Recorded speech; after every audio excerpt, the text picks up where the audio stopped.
wabarakatuh.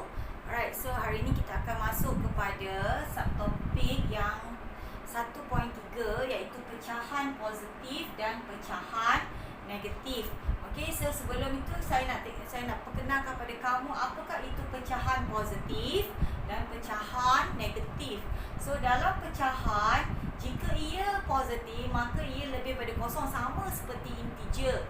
Okey, dan pecahan negatif juga begitu, dia kurang daripada kosong. Jadi saya harap dalam kamu mewakilkan pecahan, tiada lagi masalah untuk menentukan mana satu negatif, mana satu positif. Ingat, ke kanan, semakin ke kanan ia adalah positif, semakin ke kiri ia adalah negatif. Jangan letak negatif belah sini, positif belah sini. Okay, which is memang totally salah lah. Alright. Jadi kalau kita lihat pada contoh 1, wakilkan pecahan berikut pada garis nombor. Okey, ini yang pecahan yang telah diberi. Dan saya telah sediakan jugalah garis nombor di bawah ni. Okey, so saya harap dalam kamu nanti salin nota tu, pastikan sengatan tu satu kotak satu. Okey, jangan kamu main belasah je lah. Jadi satu kotak mesti satu. Okey, buat kemas-kemas. So, pertama sekali dalam mewakilkan dalam garis nombor, pecahan ini kamu kena jadikan ia dahulu kepada penyebut yang sama. Okey, ni pengangka, ni penyebut kan. Jadi kamu kena samakan penyebut dia. Sebab kalau awak lihat di sini, penyebut dia tidak sama. Okey, so 2 ada, 6 ada, 3 ada. Jadi apa yang kamu kena buat first kali, samakan dia. Macam mana nak sama? Kalau awak lihat yang paling besar adalah 6. Okey, jadi kamu kena jadikan dia semua ni adalah 6. Jadi 2 kali 3. Okey, 3 kali 2. Okey, yang lain tak ada kan? Jadi kalau bawah darab 3, atas pun darab 3. Bawah darab 2, atas pun darab 2. Okey, so negatif 1 darab 3 bersamaan dengan negatif 3/6. Kemudian 1/6 masih kekal. 2 kali 2, 4. 4/6. Okey, dan negatif 1/6. Jadi kita dah tengok ia adalah sama. Ini hanya jalan kerja yang kamu akan tulis pada graf, pada garis nombor adalah yang di atas. Alright. Okey, kita lihat negatif 3/6. Okey, sekarang ni yang positif yang mana? Yang ni kan, 1/6 dengan 4/6. Jadi antara 1 dengan 4, mana yang kecil adalah 1. Jadi kita letakkan dia di sini. Okey, sebab dia masih kekal 1/6, jadi kamu kekalkanlah. Kemudian 4/6. 4/6 positif kan? Jadi 1, 2, 3, 4. So 4/6 di sini kelas. Jadi bila 4/6, kamu jangan tulis 4/6. Kamu tulis balik apa yang atas ni tadi. Alright? So dia adalah 2/3. Okey? Kemudian untuk negatif pula, alright? Yang negatif 1/6 dan juga negatif 3/6. So mana yang lebih besar?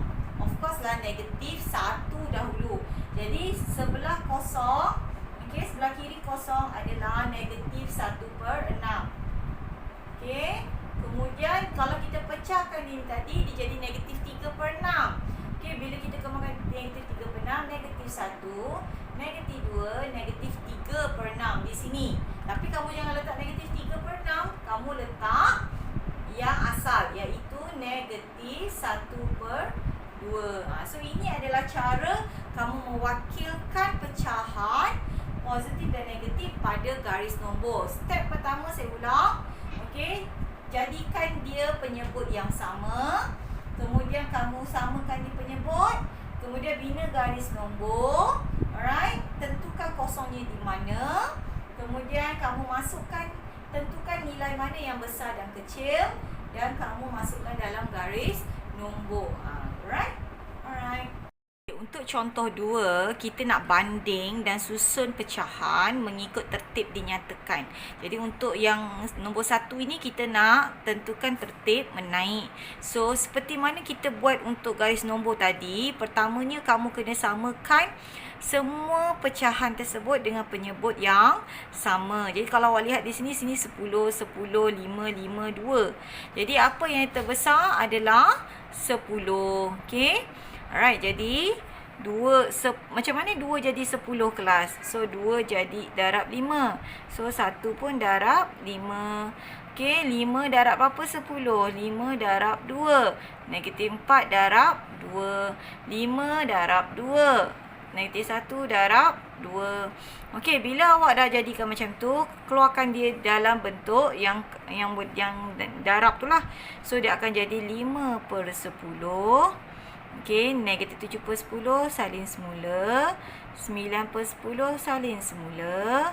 Okey, negatif 8/10. Negatif 2/10.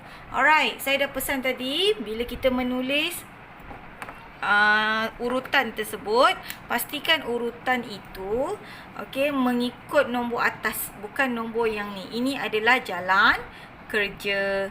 Okey, so kalau awak lihat di sini ada negatif, betul? So yang nombor negatif kita akan ambil nombor yang besar sebab ini nilai yang paling kecil. Jadi kita akan mulakan dengan negatif 7/10. So dia menaik kan? Bukan 7. 8. Negatif 8/10. Jadi kita akan ambil negatif 4/5. Kemudian negatif 7/10. Alright. Kemudian apa lagi kelas? Negatif 2/10.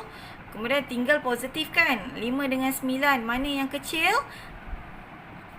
5/10. Dan akhir sekali 9/10.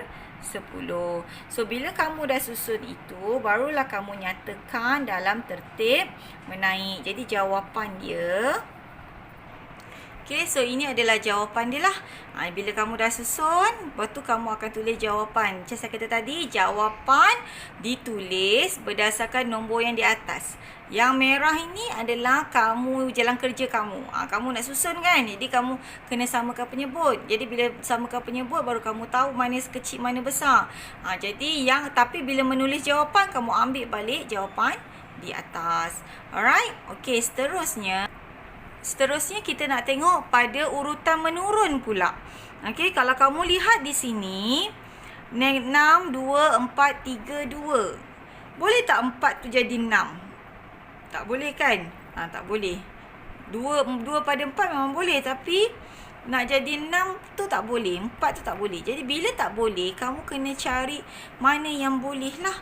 Jadi yang sesuai di sini adalah 12. Penyebutnya 12. Sebab semua boleh perkan dengan 12. Jadi 6 tu kita darabkan dengan 2. 1 darab dengan 2. Okey. 2 darab berapa 12 kelas? 2 darab 6. 1 darab 6.